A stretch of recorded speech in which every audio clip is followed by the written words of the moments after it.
ప్రముఖ సంఘ సంస్కర్త దొమ్మేటి వెంకటరెడ్డి జయంతి వేడుకలు సోమవారం కాకినాడ కలెక్టరేట్లోని కోర్టు హాల్లో ఘనంగా నిర్వహించారు. కోనసీమ ప్రాంతానికి చెందిన ప్రముఖ సామాజిక సంస్కర్త సిట్టిబల్జ సంక్షేమ సంఘ వ్యవస్థాపకులు దొమ్మేటి వెంకటరెడ్డి జయంతి సందర్భంగా కాకినాడ కలెక్టరేట్లోని చిత్రపటానికి జిల్లా ఇన్ఛార్జ్ మంత్రి, రాష్ట్ర మున్సిపల్ పట్టణాభివృద్ధి శాఖ మంత్రి పొంగూరి నారాయణ పూలమాలలు వేసి ఘనంగా నివాళులర్పించారు.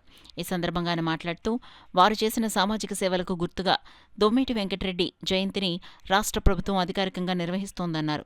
దేశ స్వాతంత్ర్యానికి పూర్వమే సామాజిక సేవతో పాటు సెట్టిబల్జల అభ్యున్నతికి కృషి చేసి అందరి గుండెల్లో నిలిచారన్నారు. చదువుతోనే సాధికారత అనే సత్యాన్ని, విద్య ప్రాముఖ్యతను ఆ రోజుల్లోనే చాటి చెప్పారన్నారు. అదే బాటలో రాష్ట్రంలో విద్యాభివృద్ధికి గౌరవ ముఖ్యమంత్రి చంద్రబాబు నాయుడు, విద్యాశాఖ మంత్రి లోకేష్ ఎంతో కృషి చేస్తున్నారన్నారు.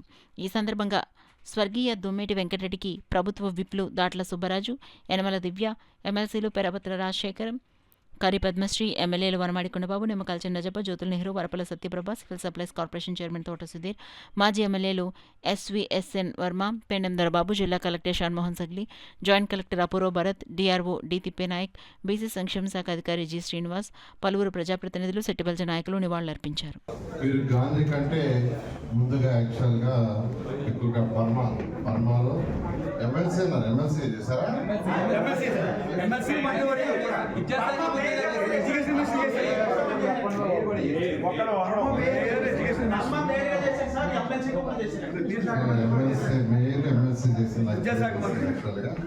వారు ఎక్కువగా వయస్సు వృత్తి కోసం యాక్చువల్గా పాటుపడ్డారని.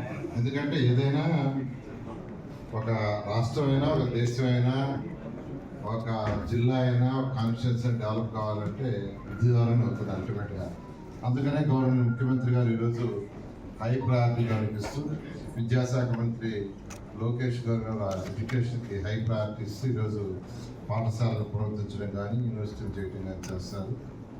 అన్నిటికంటే స్కూల్స్ సెట్ కావాలంటే ఫస్ట్ టీచర్ షార్టేజ్ ఉండకూడదని యాక్చువల్గా లాస్ట్ ఇయర్ 16,000 పోస్టులు చేశారు.